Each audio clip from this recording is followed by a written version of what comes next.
అమ్మా నేనేం చేశాను? నా మీద అందరూ కత్తి కట్టారు. ఇంకేం చేయాలరా? ముష్టి పేకాట కోసం ఈ ఇంటి మీద తీర్చలేనంత అప్పు చేసావు. ఇంట్లో వస్తువులన్నీ అమ్మేశావు. ఇక ఈ ఇల్లు కూడా అమ్మేస్తే అందరం కలిసి ఏ చెట్టు కింద పడి ఉందో.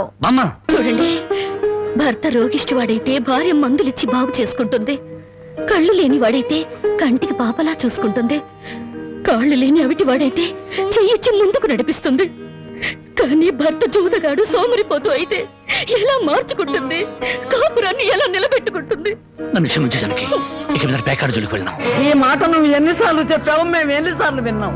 లేదు బాబా, దేవుడి మీద ప్రమాణం చేసి చెప్తున్నాను, ఈ జన్మలో మళ్ళీ పేకాడను. నోరు లేని దేవుడి మీద కాదురా, నిన్ను ప్రాణానికి ప్రాణంగా ప్రేమించే నీ పెళ్ళాం మీద ప్రమాణం చెయ్యి. నా పెళ్ళాం మీద ఏ మాట తప్పితే నేను చచ్చిపోతానన్నా?